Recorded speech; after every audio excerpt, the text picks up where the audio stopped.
Low self-esteem? It's that little voice inside your head whispering, "You're not good enough," or "You'll never succeed." This mindset doesn't just come out of nowhere. Low self-esteem. It's like carrying a heavy weight that drags you down in every area of life.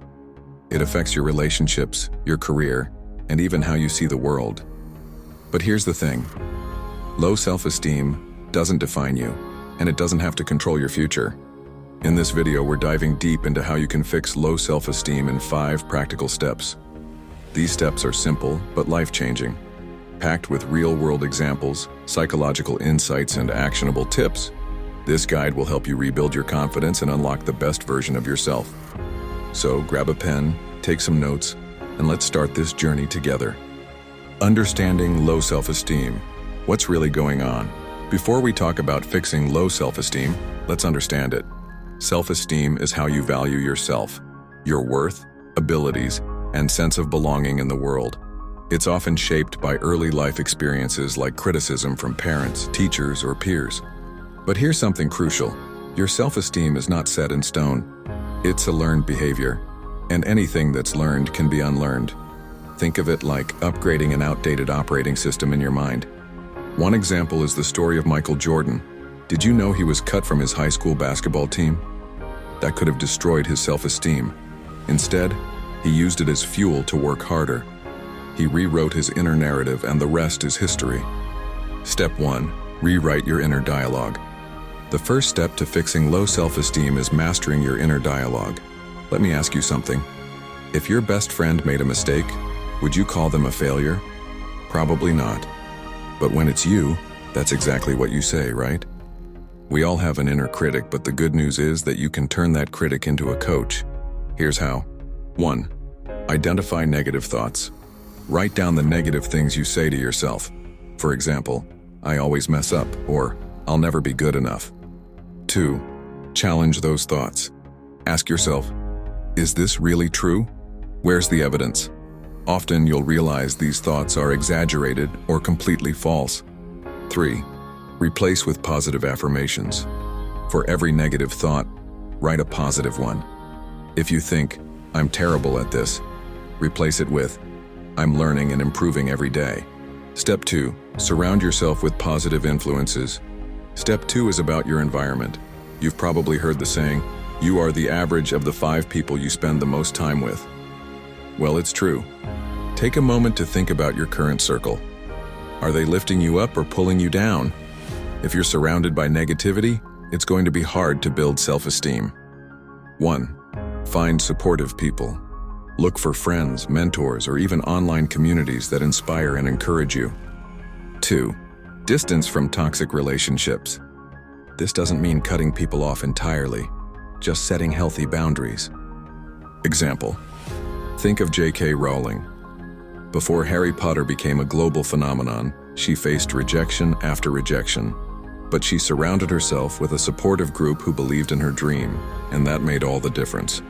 Step 3. Set small, achievable goals. Building self-esteem is like climbing a staircase. You have to take it one step at a time. That's why setting small, achievable goals is so powerful. 1. Start small.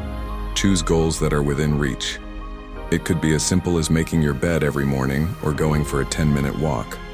2. Celebrate your wins. Each time you achieve a goal, no matter how small, take a moment to celebrate. It reinforces the belief that you are capable. Example.